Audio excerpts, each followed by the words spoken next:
ऐतिहासिक कळंबा तलावाचं सुशोभीकरणाचं काम सध्या सुरू आहे. मात्र या कामाकडे पाहण्यासाठी कोणत्याही लोकप्रतिनिधीला किंवा प्रशासनातील कोणत्याही अधिकाऱ्याला वेळच नाही, अशी परिस्थिती निर्माण झाली आहे. कारण कोट्यावधी रुपयाचा निधी येतो, मात्र ते काम कसं होतं, ते काम दर्जेदार होतं की नाही, हे पाहणं येथील लोकप्रतिनिधी तसेच इथल्या प्रशासकीय अधिकाऱ्यांचे आहे.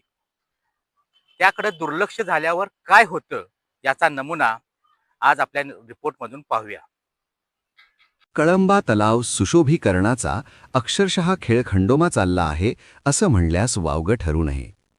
कळंबा तलाव सुशोभीकरणाचे काम सुरू आहे, मात्र हे काम अतिशय निकृष्ट दर्जाचे झालेलं आहे. याचा नमुना म्हणजे कळंबा तलावाच्या बंधाऱ्यावर नागरिकांना फिरण्यासाठी करण्यात येणाऱ्या पदपथासाठी पेविन ब्लॉक बसवण्यात आले आहेत. मात्र हे पेविन ब्लॉक काम संपण्यापूर्वीच काही ठिकाणी निखळले आहेत, तर काही ठिकाणी खचले आहेत. त्यामुळे संबंधित ठेकेदाराला हे पेविन ब्लॉक पुन्हा काढण्याची नामुष्किली आली आहे. मुळातच कळंबा तलावाचा बंधारा हा कमकुवत झाला आहे. अनेक ठिकाणी बंधाऱ्याचे दगड निखळले आहेत. तलावातील गाळ काढल्यामुळे तलावाची पाणी साठवण क्षमता वाढली आहे. त्यामुळे पावसाळ्यात पाण्याचा दाब वाढून बंधाऱ्याला धोका निर्माण होऊ शकतो. त्यामुळे बंधारा मजबूतीकरण करणे क्रमप्राप्त होतं.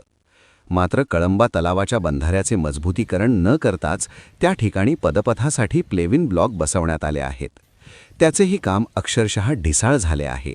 यामुळे संबंधित ठेकेदाराला हे पेविन ब्लॉक काढण्याची वेळ आल्यामुळे कामाच्या दर्जाबाबत आता शंका निर्माण झाली आहे.